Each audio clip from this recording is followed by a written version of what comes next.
what I really want to accomplish through this is just kind of share with everyone a few things that you may have heard about, but you may not know about, or you may not have enough detail about to really understand it. I'm going to share some things that they may scare you. The good thing is there's solutions to all these issues I'm going to share, all these pitfalls.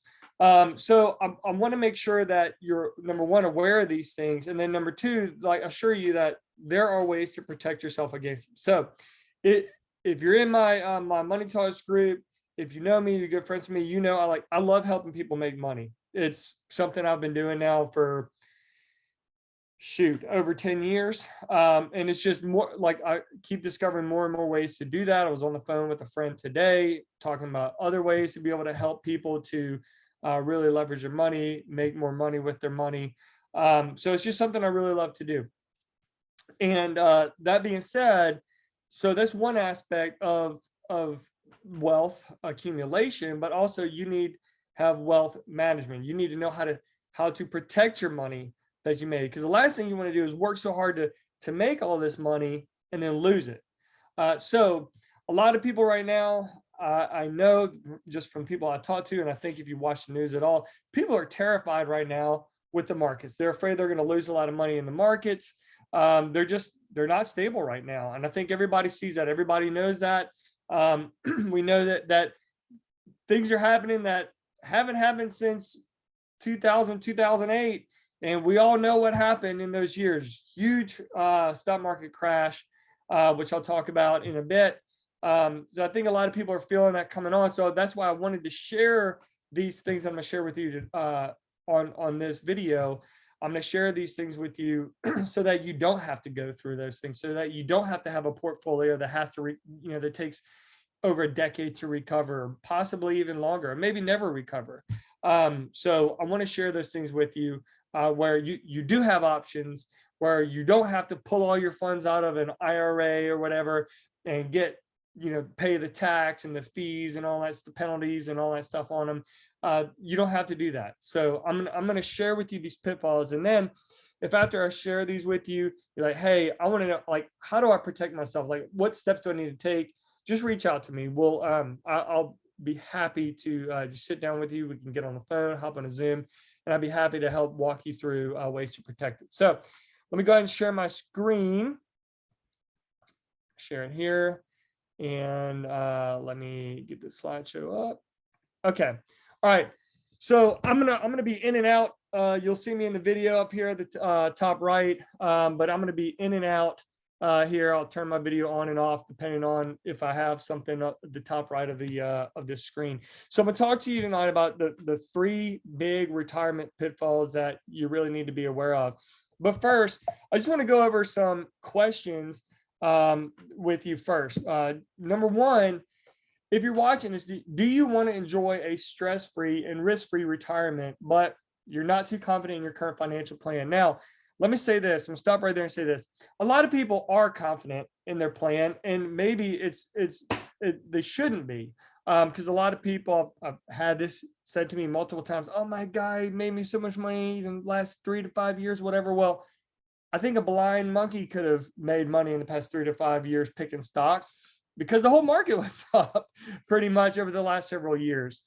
So you may have confidence in your current financial plan right now. If it's based off the last several years' performance, then that might be some unfounded confidence. So you may need to, check yourself before you wreck yourself, before your portfolio gets wrecked. So just keep that in mind. And you may be sitting here watching this saying, you know what, I really don't know. I need to know a little bit more about retirement. I need to know about some other options. I want to make sure that, maybe you're getting close to retirement age and you don't have a lot of income earning years left, and you don't want to risk your money. Then you definitely need to be paying close attention here. Have you noticed that more and more Americans they're getting to retirement age, and then they're realizing their money's going to run out earlier than they thought, and they're having to go and get a job at Lowe's, at Home Depot, Walmart to be a greeter or a cashier or something like that, because they're having to go back to work because Social Security in their retirement, or maybe they didn't save up enough for retirement, it's just not enough. They're having to work until they die or come out of retirement to work some more. So I know I've noticed that a lot. Maybe you have too. And have you been seeing the economic warning signs of a market crash, or are you scared you may experience retirement funds declining? You've seen the economic warning signs if you're in my Money Talks group, because I post about them. I share them, and I make sure people know and are aware. Now, I'm not doing it to scare anyone. I want people to be aware. I don't want them to be blindsided and go, oh my gosh, I had no idea that this was happening, that, that this could have happened. So, and then have you ever looked at how much you're paying in management fees? So if you have somebody managing your retirement accounts, you're getting charged some kind of a fee, one way or the other. All right, whether they have you in a fund that's charging fees inside of a fund, or they're charging you fees themselves, and they're calling management fees, advisory fees, whatever they call them. There's some kind of fees to manage your money. Have you ever looked to see what, number one, how much those fees are, and then number two, what you're actually getting for those fees? So I highly encourage you to figure that out. All right, now let me turn my camera off real quick. Because let's see. All right, here we go. All right, so 3 big retirement pitfalls. What are they?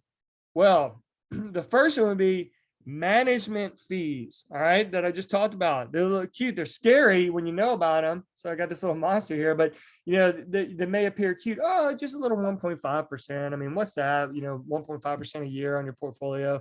It's not. That's not bad. Okay, well, we'll see how bad that is. The next one is average rate of return. That is a huge risk if you don't understand average rates of return. And I'm going to go over that. And then I think could be absolutely the worst one. It's all about timing. It's sequence of return. This one is extremely, extremely scary. All right. So the first one is going to be management fees. Your guy may say, oh, hey, I only charge 1.5% a year. That's it, 1.5% a year. That's not much. Okay, well, let's see what that looks like. Okay, so here what I'm showing you right here, in that obviously the far left column is the years 2000 to 2021, so 22 years of S&P 500 returns. These are the real life returns, the actual returns. That negative 10.14%, that is what the S&P 500 did in year 2000. That in 2008, the negative 38.5 almost, so 38.5% in 2008. That's what the S&P 500 actually did in 2008. So what I did here was I said, let's look at just $100,000 portfolio. Let's say you had $100,000 in your portfolio. What would that look like? With just tying it to the S&P 500, which, by the way, many financial advisors will do that. If you look at Charles Schwab, if you look at Fidelity, if you look at Morgan Stanley, most of these places, they have their own fund, their own ETF. It'll mirror almost exactly the S&P 500, and they may change out somewhere between like 8 to 10, 20% of those stocks with something else.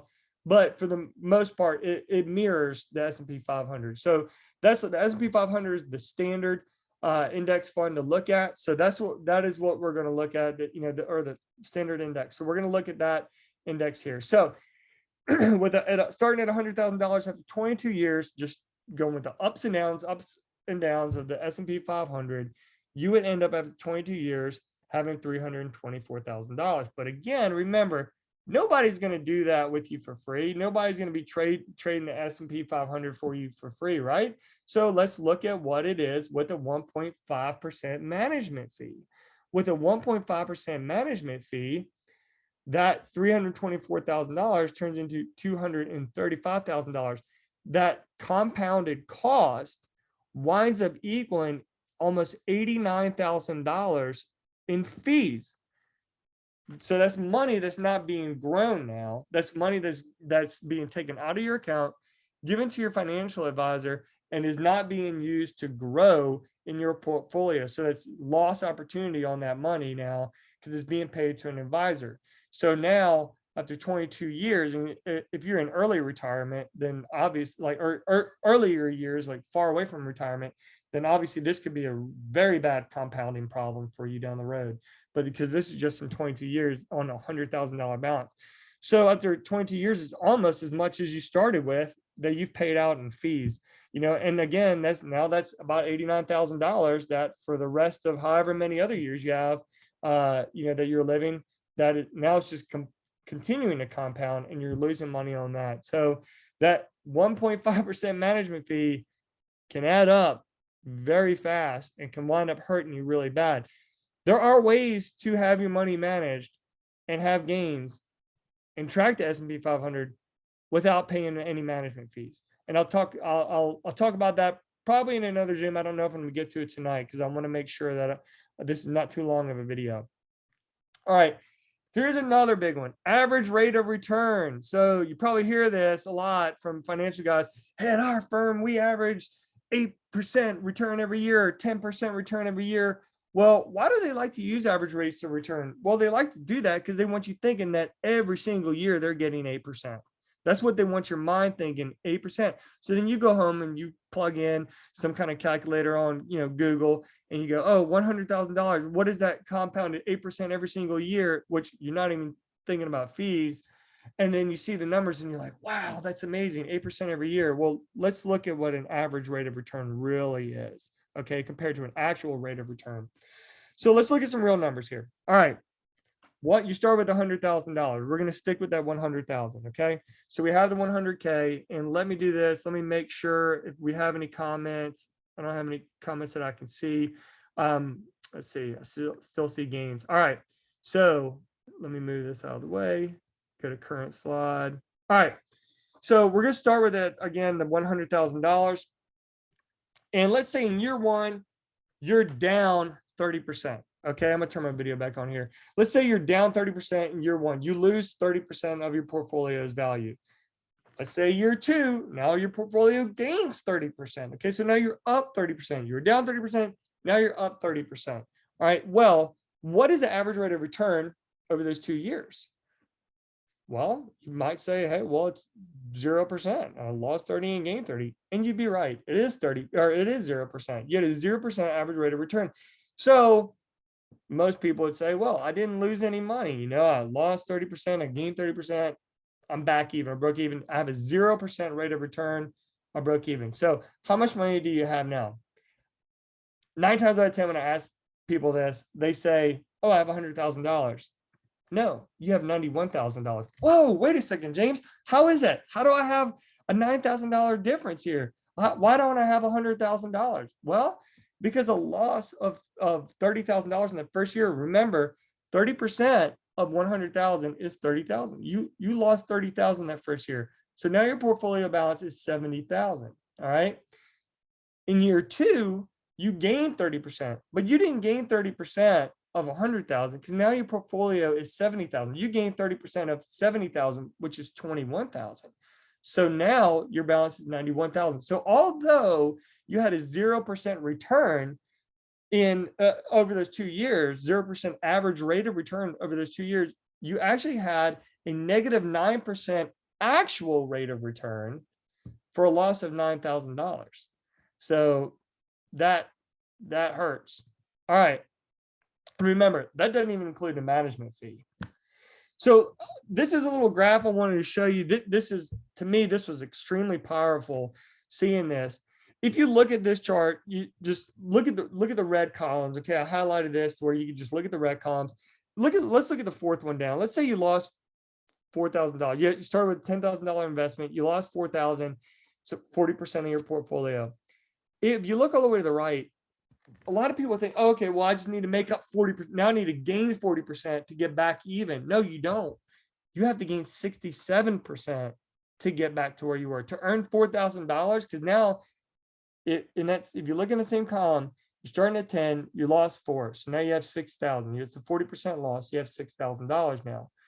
Then now 40% of 6,000 is not 4,000. To gain 4,000 back on $6,000 to grow it another 4,000, you need to have a 67% performance on $6,000. All right. Same thing. If you look down, hey, look, my portfolio dropped, $7,000, 70%. Well, you need a 233% gain. Although you only dropped 70, now you need 233% gain to make it back. Okay. Take a screenshot of this. Whatever you want to do, copy it. Here, I'll turn my video off so you can do that if you want. Just take a look at this and, save it. Save it on your phone, save it on your computer so you remember this. So when the market drops, you know kind of what you're looking at. All right.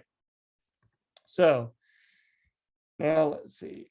Average rate of return. Let me go in a little bit more depth and look at some real life numbers here. Okay. Remember, this is that average, at our firm, we average 8%, every year.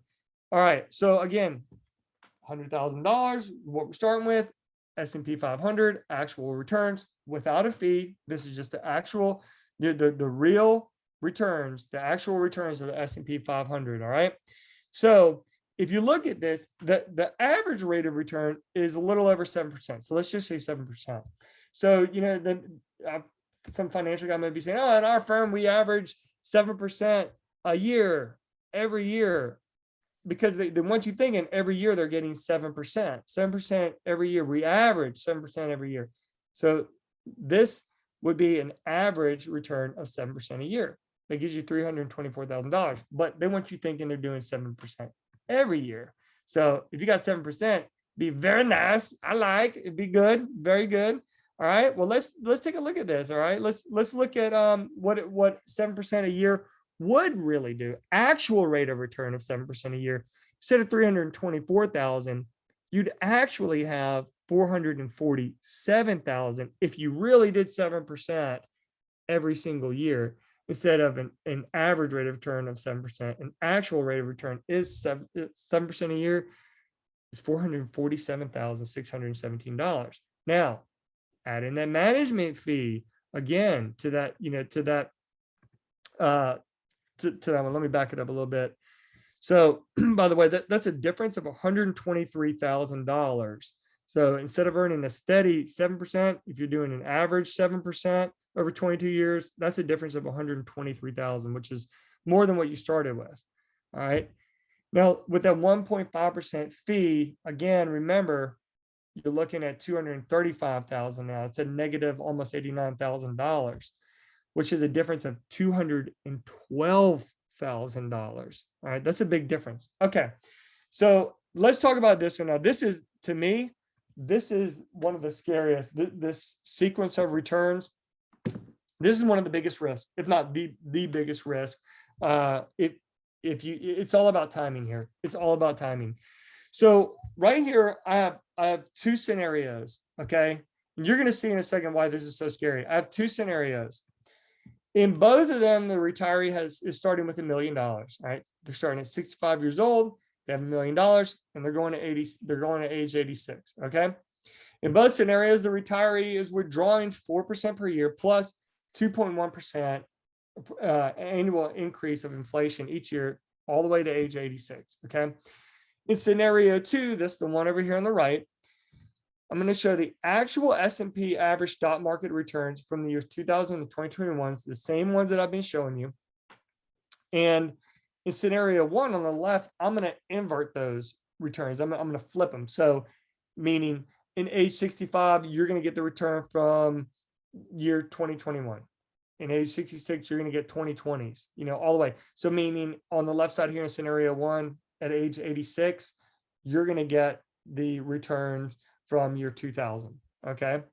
So now remember, here they are, the actual returns to the S&P 500. If you look at those years, like 86, that was the return, negative 10.14% in year 2000. All right. Negative 13% in 2001, negative 23.37 in 2002, and so on. So what I want to show you here is it's all about timing. If you got those negative years, those big time negative years at the end of your retirement, it makes a huge difference. And you're going to see the big difference it makes compared to those who get those negative years in the beginning of their retirement. So the people who retired in 1999, 2000, 2001, 2002, 2003, that got those big negative years in the beginning of their retirement, you're going to see the difference it makes. So if you look here, this person, this hypothetical retiree started with $1 million. They were able to, over those years, they were able to withdraw $1.1 million. And they still had a portfolio value of 1.6. Okay. So they have a really nice portfolio. The timing of the market worked out really well here. All I did was, again, I inverted it. It just depends on timing. Now, let's take a look at what it looks like without it inverted. Now, these are the real deal Holyfield results from the S&P 500. Okay. That negative 10.14, that was year 2000. Negative 13, 2001, all the way down in 2021, down there at that 10.93%. Both of these have an average rate of return of 5.09%. Now, in scenario 2, this is a person who retired in 2000. All right. They took that big hit that first year. All right. They're withdrawing the exact same amounts all the way down, till age 84. And then obviously, as you can see, that's about it. That's when they run out, and now they can't take the same amount of withdrawals as the other retiree because they retired at a different time. Their sequence of returns was different. So in here you see that they were able to withdraw slightly more than they started with $1 million, but that was it. They ran out of money to take care of themselves, and they ran out of money to be able to give anything to their heirs, to any of the family members or their charities, church, whatever, whoever they wanted to leave money to. They don't have anything to leave to them anymore from their portfolio. The portfolio is exhausted, and it's all due to timing, the timing of the market, which no one has a crystal ball. We have no idea, when the market's going to be like that. So scenario 1, they were able to have, number 1, withdraw 1.1, still have 1.6 million, for a total value of $2.7 million. In scenario 2, it was completely depleted. They were able to withdraw slightly more than they started with, but it was completely depleted in 20 years. It was over, done with. So over 22 years, theirs was done in 20. They had nothing left over. So that's the big difference of sequence of returns risk. And that's a huge risk that most people don't even know about. All right. So then I wanted to say, all right, a lot of people don't have $1 million, and maybe big numbers for some people. Well, let's look at half that. Let's look at 500,000. Let's look at the numbers, how they work out there. So just pulling out the same percentages, $30,500, same percentages, as the other one. I tried to do a little 4%. I added in the management fee. Okay, so I did that 1.5 management fee all the way down. I added that in. If you look at this, now you're running out in 11 years. That's it. You're done. I mean, you're done. You have nothing left over to give to your heirs. You have nothing left over to take care of yourself. And you, my friend, are going back to work to go earn some money to take care of yourself, to be able to feed yourself, to pay your mortgage or rent or whatever it is, your utilities. You were able to pull out only $358,000 out of the $500,000 you started with. That's not good. All right, now let's look at it with it flipped. With it flipped, again, sequence of returns matters. We got those negative years at the end, and we got the positive years in the beginning. And again, the management fee is even in here. So these are the actual rates of return, and I added that management fee in, still able to withdraw $30,500 every year for a total of over 22 years, $671,000. And you still have more than you started with, $530,355 left in your portfolio to give to whoever, to leave to whoever, or if you continue living, to be able to enjoy that money. All right. So did your financial guy discuss these risks with you? All right. If not, then ask yourself, why is that? Are they unaware of these risks, or are they aware and there's another reason maybe they wouldn't be telling you these risks? All right. What if you want to protect yourself or others against these risks? Let's have a conversation about how we can do that. You can You can shoot me a PM after this. You can drop a comment and say, hey, James, I want to know, like, how do I protect myself against these risks? Now, there are many other risks that I didn't go over, but I think these 3 are some of the most important ones that people just have no clue about. So if you want to talk about it, let's talk. You could tag or share this video with someone who needs to know this. I'm going to wind up eventually taking it off my personal Facebook page and just leave it in my Money Talks group. So if you want to share it with somebody, just go ahead and invite them to the group, tag them in it. I'm going to leave it in there. But just make sure that they see this, because these things are very important. I know I'll just tell you a quick little story. Not because it's more than just the money that can, take a toll on your portfolio. It's more than just money. I recently helped one of my friends. I helped his mom. He said, hey, look, I want you to help my mom. She's very conservative. She doesn't want to lose any money if the market crashes. She's in her 70s. She's still working, but it's going to retire soon. And I want to make sure she doesn't lose, all of her money. So I was able to help her out, move her investments to other investment forms that are much safer, with 0 risk, 0 fees. And the best part about it is she can only have growth, but she has no stress, no worry about losing any of her money anymore. She is completely stress-free with regard to, am I going to lose my money in a market crash? And I think if you know about stress, then that could add a lot of years to your life. Because stress will definitely impact your health, especially in later years. So we were able to remove that stress from her about losing her funds, losing everything that she worked so hard for. So again, if you're watching this and you're like, hey, I need to know more about this. I need help, figuring this out, protecting my investments. Again, comment below, shoot me a message. If you have my number, give me a call. I'll be happy to talk with you about it.